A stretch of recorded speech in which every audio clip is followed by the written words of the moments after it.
My goal is to share what it is like to live with fibro. But don't feel bad for me. Some of the things I share are not what I live with, but what I know many people with fibro live with. I want to provide hope and long-term treatments that you can use to get through your days and be productive. Life-changing treatments for successful use of your time. So this video will be about fibromyalgia body temperature, what it is, what causes it, and what we can do. I have a wonderful life. I am so blessed. And I hope that you can have that in your life too.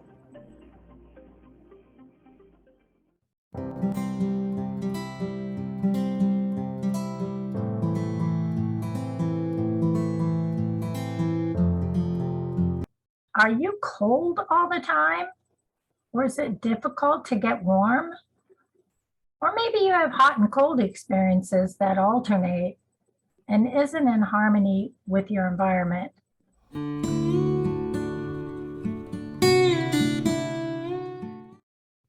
Well, you're not alone if you live with fibromyalgia. I've mentioned temperature sensitivity in this video,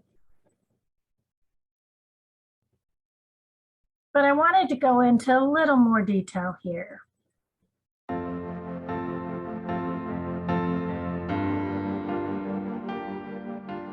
Our autonomic nervous system keeps our body running smoothly. Our breathing, heartbeat, blood pressure, and digestive processes are controlled by our autonomic nervous system. Just think automatic.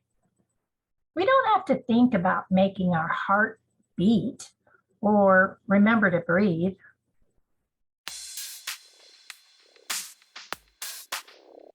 It just happens. But with fibromyalgia, we might feel lightheaded, be sensitive to light and sound, have gastrointestinal problems, palpitations, or have a fast heartbeat.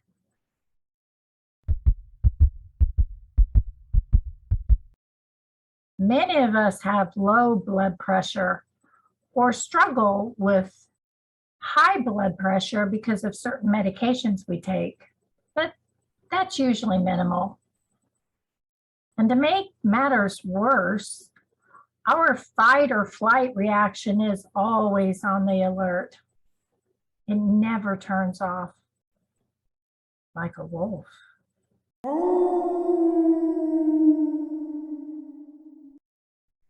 In addition, we may experience low body temperature, the subject of this topic.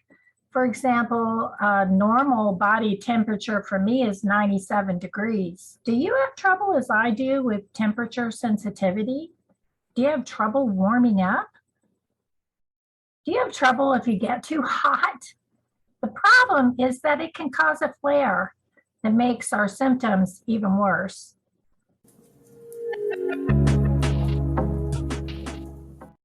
Our bodies react to cold and extreme heat more so than healthy people.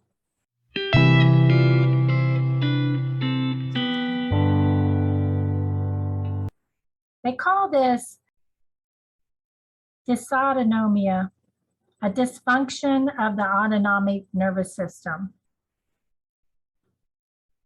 The optimal body temperature for all people is considered between 98.6 and 99.6.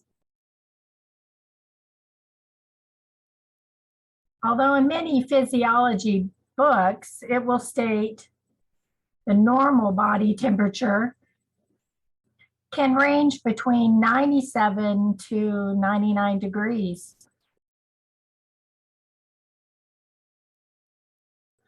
So even though my normal body temp is 97, it isn't considered out of the ordinary, but it isn't optimal. The problem is that a low body temperature creates a home for viruses and chronic infections. In turn, Our bodies might not show signs of having a higher temperature to fight off viruses. So many of us might not miss work because we aren't running a temperature, even though we might feel sick. In the end, severe fatigue might plague us.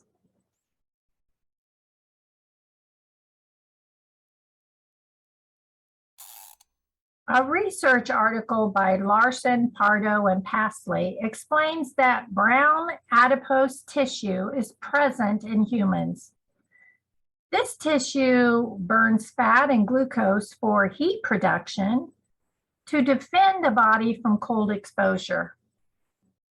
This thermogenetic activity contributes to temperature regulation and regulation of body weight. Men seem to have a greater capacity for this. Apparently, estrogen inhibits this to some degree.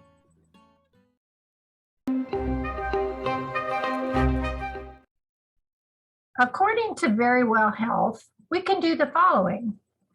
We need to keep our feet warm when we're cold. Lord knows I do that with 2 pair of socks all winter and heavy slippers. We should dress warmly in layers so that we can remove layers as we warm, preventing getting too warm. Drink hot beverages.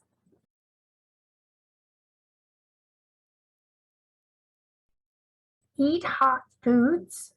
Bundle up before going out in the cold. Warm our car up before driving. Keep our environment warm. And keep blankets and slippers handy.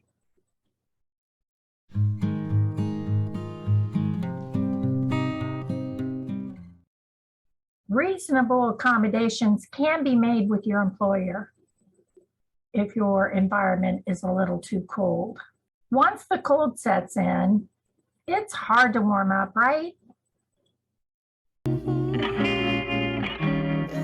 So hot water bottles, heating products like battery-operated socks or mittens, electric blankets, a hot shower or bath, and heating pads or rice bags can help. Again, the research article by Larson et al. States to gradually increase our exercise routine to generate heat in our skeletal muscles.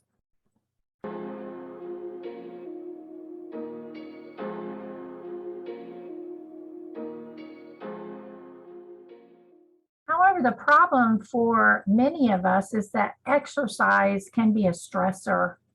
I know I've experienced this, but as we voluntarily, not by outside pressure, choose to exercise, our metabolism will increase and generally improve our thermoregulation.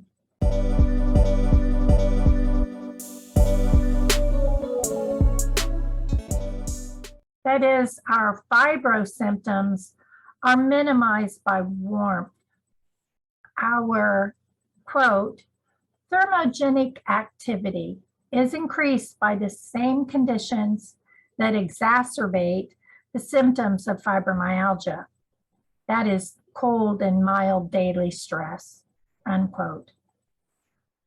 Our comorbidity to stress, or those maybe with PTSD, can exacerbate low body temperature. Now, I don't know about you, but the science of all of this helps me understand what's going on in our bodies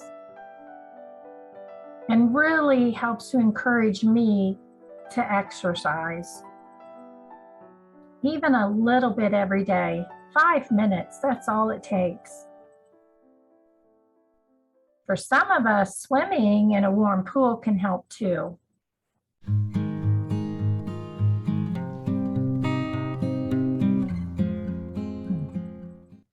I hope you found this video helpful.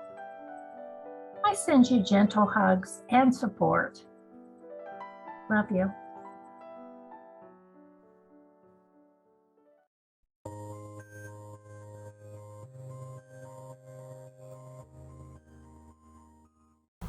If you like this video, please comment below and like, share, and subscribe. Have a great day.